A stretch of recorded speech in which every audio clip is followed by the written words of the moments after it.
Hello বন্ধুরা, beauty smoker থেকে beauty আবারও হাজির। সকলকে অনেক স্বাগতম নতুন একটা ডেলি ব্লগে। আশা করি প্রত্যেকে খুব ভালো আছো। আমি তোমাদের ভালোবাসা আশীর্বাদে পরিবার সহ সুস্থ আছি, ভালো আছি। দিনটা ছিল 12ই জানুয়ারি, আর সকালবেলা ঘুম থেকে উঠে ঈশ্বর প্রণাম করে নিলাম। আর ঘুম থেকে উঠেছিলাম, একটু লেট হয়েছিল, সেদিনকে ছুটির দিন ছিল বলে।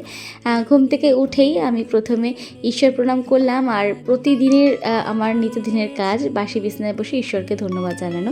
এত সুন্দর জীবন দান করেছে ঈশ্বর আমাদের প্রত্যেককে, এত সুন্দরভাবে আমরা বেঁচে আছি, সুস্থভাবে জীবনযাপন করছি, মাথার উপর এত সুন্দর ছাদ আছে, অন্ন গ্রহণ করছি, বস্ত্র পরিধান করছি, সবই তো ঈশ্বরের দান। ঈশ্বর না চাইলে একটা পাতাও নড়তে পারে না, তাই তাকে ধন্যবাদ জানানোটা আমাদের কর্তব্য। যাই হোক, তারপর একটু বিছানাটা গুছিয়ে নিচ্ছি। আর এই শীতকালে এত কাঁথা কম্বল হয়, এগুলো ভাঁজ করতে করতে অর্ধেকটা সময় চলে যায়। বিছানাপত্র গুছিয়ে বিছানা ঝেড়ে পরিষ্কার করে এসে দেখি রান্নাঘরে মা এখানে সকালে জলখাবার করে ফেলেছে, আর বাবা আর মাকে পায়েস রান্না করতে সাহায্য করছে।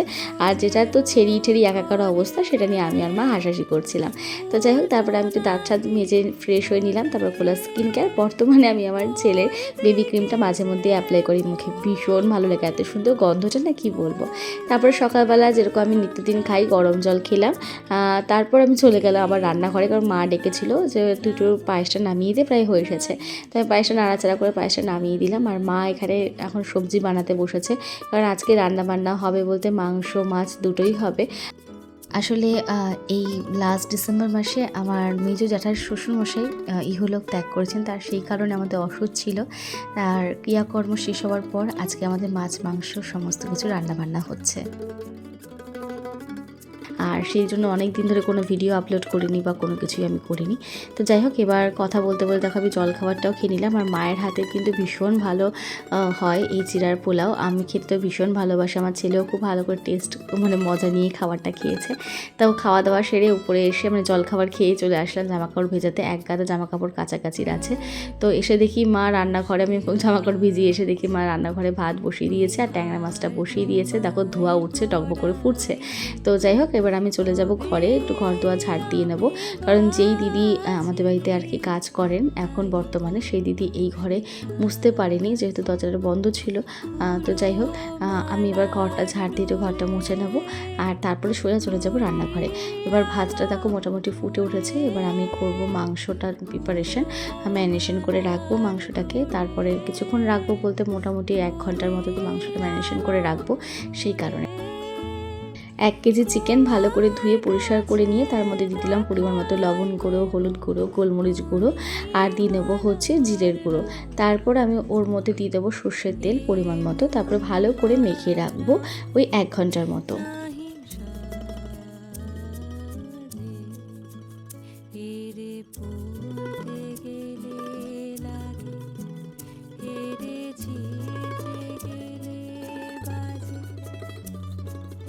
চিকেনটা ম্যারিনেশন হয়ে যাওয়ার পরে আমি কড়াইটা বসিয়ে দিলাম ওভেনে। আর তারপরে কড়াইটা বেশ ভালো রকমভাবে গরম হয়ে আসলে তাতে দিয়ে দিলাম আমি শুকনো লঙ্কা, আদা আর রসুন, আর তারপরে দিয়ে নেবো পেঁয়াজ।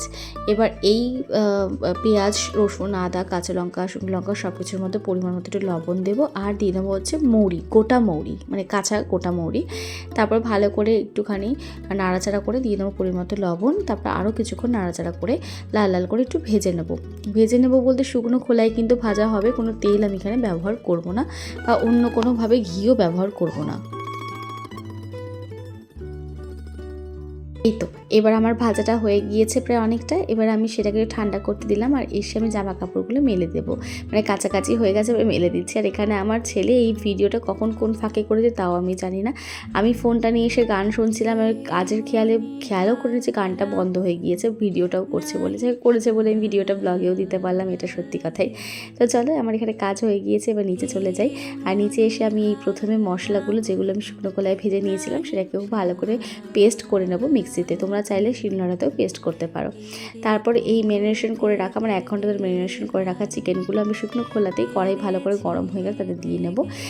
দিয়ে নেওয়ার পরে আমি এটা একটুখানি নাড়াচাড়া করে দিয়ে নেব পরিমাণ মতো ঘি।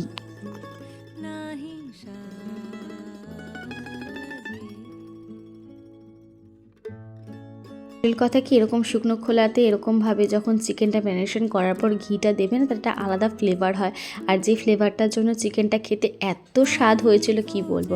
তারপর ঢাকা চাপা দিয়ে বেশ কিছুক্ষণ রান্না করব। আর এই সময় কিন্তু গ্যাসের ফ্লেমটা একটু হাই করেই রেখেছিলাম। তো যাই হোক, ঢাকনা খুলে এবার আমি এর মধ্যে দিয়ে দিলাম গোটা গরম মশলা, আর তারপরে দিয়ে দেবো কুচনো পেঁয়াজ, আর দিয়ে নেবো হচ্ছে কয়েক কোয়া রসুন, মানে খুলে রাখা, মানে খুলে রাখা গোটা রসুন না, কয়েক কোয়া খুলে রাখা রসুনটাই আমি দেবো। ভালো করে দেওয়ার পরে আরও কিছুক্ষণ কষিয়ে নাড়াচাড়া করে নেব। ঢাকা চাপা দিয়ে রান্না করব যাতে চিকেনটা খুব ভালো করে সুসিদ্ধ হয়ে ওঠে।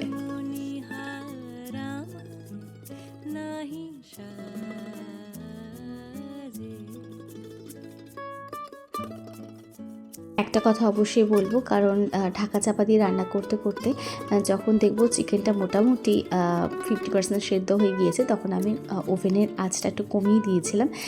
তারপরে নর্মাল টেম্পারেচারে আমি রান্না করেছি, মানে হাই ফ্লেমে আর রান্না করিনি।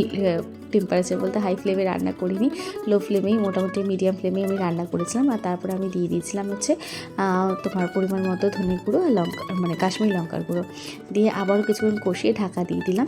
কারণ আমি এখানে কোনো জলের ব্যবহার করিনি, মাংস থেকে যেটুকু জল ছাড়বে সেটুকুতেই এটা সুসিদ্ধ হবে, এটার জন্য। আর এরই ফাঁকে আমার ছেলে এসে এখানে আমাকে একটু আদর ঠাদর করে গেল। আমি এবার একটু রান্না করতে করতে রান্নাঘরটা ভালো করে মুছে পরিষ্কার করে নেব, কারণ রান্নাঘরটা বড় আগোছালো হয়ে যায় যখন ক্যামেরা ইউজ হয়। এই কারণে, কারণ জানোই তো ক্যামেরা ইউজ করলে ক্যামেরার দিকে ফোকাস থাকে যে ঠিকঠাকভাবে ওটা দেখাতে পারছি কি না বা কিছু করতে পারছি কি না। যাই হোক, এখানে মোটামুটি আমার চিকেনটা হয়ে এসেছে। এবার আমি এর মধ্যে দিয়ে দেবো ফুটন্ত গরম জল। আর আমি রান্নাতে সবসময় গরম জলই ব্যবহার করি, কারণ এতে স্বাদটা না একই রকম অ্যাকুরেটই থাকে। ভালো করে মাংসটা ফুটে উঠলে তারপরে বাদ বাকি যেটুকু দেওয়ার আমি দেবো। আর এরই ফাঁকে রান্না করতে করতে যতগুলো বাসন হয়েছিল সবগুলো বাসন আমি একটু ধুয়ে নেবো।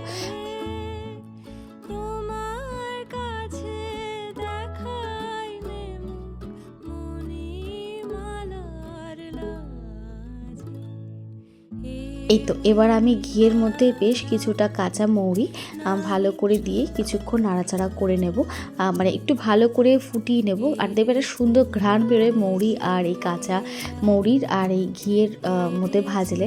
তারপর ওটা আমি একটু ফোড়ন মতোই দিয়ে নেব চিকেনে, আর যেটার জন্য স্বাদটা মানে অসম্ভব ভালো হয়।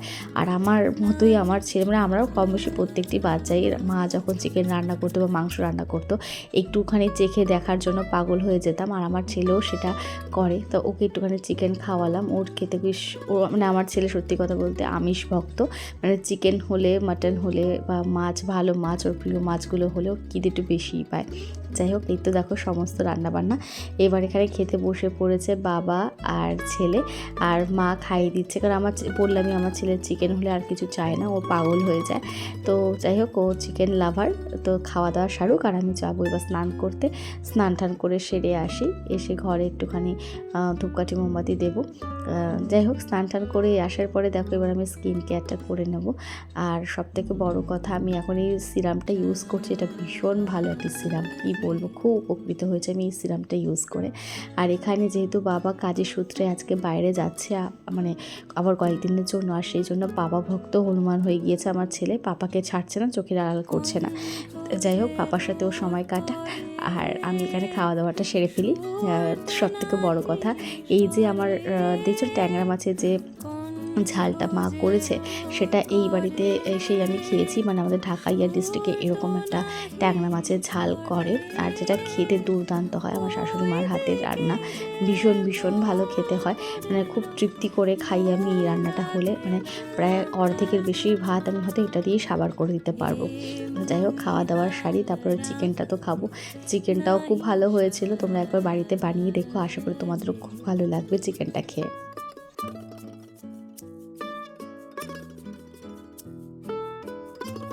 এই তো খাওয়া দাওয়া সেরে কিছুক্ষণ বিশ্রাম নেওয়ার পর বেরিয়ে পড়লাম হাঁটতে। বিকালে হাঁটা, এখন আবারও হাঁটাটা শুরু করেছি আগের মতো করে। রেগুলার 2 কিলোমিটার 3 কিলোমিটার হাঁটা আমার দরকার, কারণ মেডিসিন খাচ্ছি কিছু শারীরিক অসুস্থতার জন্য, বেশ 2-3 বছর হয়ে গেল, তো তার জন্য আবারও একটু ওয়েটটা গেইন হয়েছে তার কারণে। তো এসেই দেখি বাড়িতে মা এখানে কফি বসিয়ে দিয়েছে, আর আমার কর্তামশাই এবার বেরোবে, তো ওকে একটু এগিয়ে দিয়ে আসবো। প্রথম বিশ্বপা স্টেশন থেকেও যাবে শিয়ালদা, তারপর ওখান থেকে বা হাওড়াতে যাবে। তো আবারও সেই 10-15 দিনের মানে 15 দিনের মতনই ও বাইরে থাকবে, বেশ অনেক দিন ধরে আবারও দেখা সাক্ষাৎ হবে না, আর সেভাবে তো অফিসের কাজে গেলে কথাও বলা যায় না। আর যাই হোক, এবার আমি স্টেশনে পৌঁছে গেলাম, আর আমার মানে এই সময়টা মনে হচ্ছিল আমরা দুজন কোথাও ঘুরতে যাচ্ছি, ছেলেকে বাড়িতে রেখে। আর ছেলেকে যদি সেটাই বলেছিলাম, ও বেচারা তো কেঁদে কান্নাকাটি করে একসার অবস্থা। তো যাই হোক, ওকে বাড়িতে মানে ওকে ট্রেনে তুলে দিয়ে বাড়িতে এসে ছেলেকে পড়তে বসিয়েছি। এই কয়দিন করে ঠিক করে, মানে এই কয়দিন আর কি ঠিক করে পড়াশোনার কিছু হয়নি, যেহেতু বললাম একটা দুর্ঘটনা ঘটে গিয়েছিল বাড়িতে। যাই হোক, ওকে পড়াশোনা করিয়ে এবার চলে যাবো আবার রাত্রিবেলা খাবার খেতে। তো কেমন লাগলো জানি না তোমাদের এই পুরো ব্লগটা। ভালো লাগলে লাইক কমেন্ট শেয়ার অবশ্যই করো। যারা ফেসবুক থেকে দেখছো তারা প্লিজ একটুখানি ফলো বাটনটা প্রেস করে দিও, আর যারা ইউটিউব থেকে দেখো তারা প্লিজ সাবস্ক্রাইব করে দিও, আর এইভাবে সঙ্গে থেকেও ভালোবেসো। Tata, by.